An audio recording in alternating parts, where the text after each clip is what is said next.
Pixar has had a phenomenal success at hitting them out of the park. And I didn't think that two could be as good as one because one was so complete. Two broadened it up a little bit. Three drilled it. And then when Andy said goodbye and the last shot is of us on the porch, which if I recall, that was the last shot of the movie, supposed to be. But again, my memory is that the little girls, Bonnie saw us. You go, wait a minute, she could probably take care of us. And you're thinking to yourself in preliminary look at it, hey, why not? And then they came up with four, and it changed many times. The story changed. I only got snippets of it.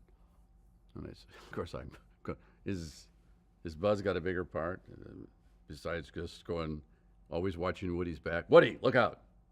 Look out, Woody!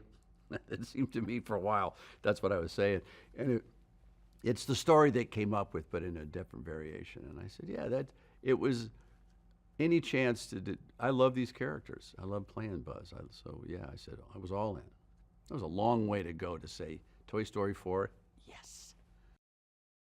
From my point of view, you find Woody's expanded sense of, is it possible to say his expanded sense of real, and Buzz's limitations. In a very funny way, Buzz doesn't have a consciousness, which is probably one of the biggest laughs to me to do it.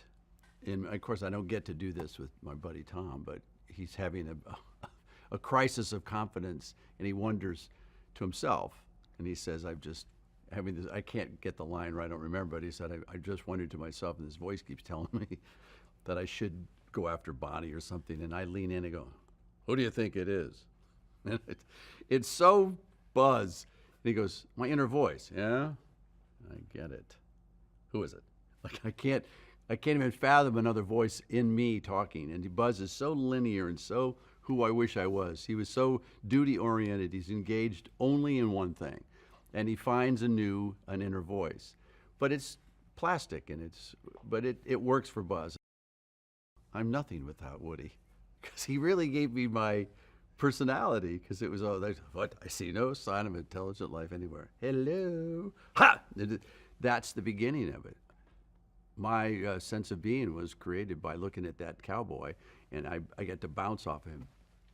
In a weird way, Buzz now has to stand on his own 2 feet, and he does. He is who he is, which is great. And Woody also has to expand who he is, which he's a remarkable character, because he's constantly thinking about how it affects other toys, which is a metaphor to me of a person who's constantly concerned about other people. His matter-of-factness reminds me a little bit of Buzz, because he's innocent. So innocent, but he's got a personality tick that he thinks he's trash, because he's literally made of trash out of a wastebasket. So that's where he constantly wants to return to.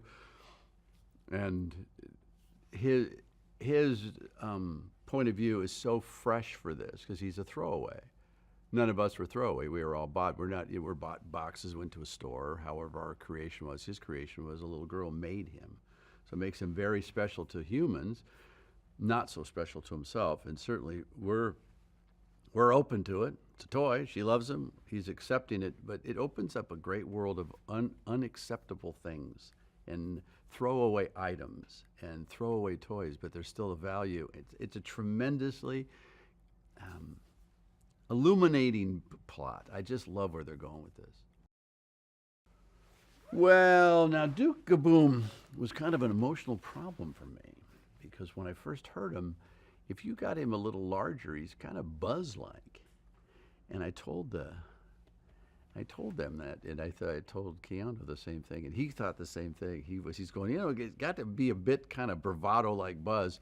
And I said, so he made some adjustments, but he was so kind that he said, I don't want to get into the Buzz world. I says, no, I don't want to be walking through town in the John Wick world, or Neo, for the love of God. So he made some adjustments.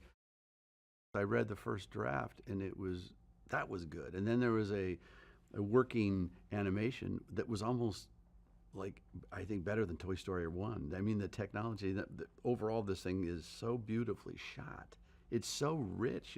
It's almost startling the hair on the kid's head, and it was amazing looking at the Bonnie's eyes. It was a lot of it was amazing.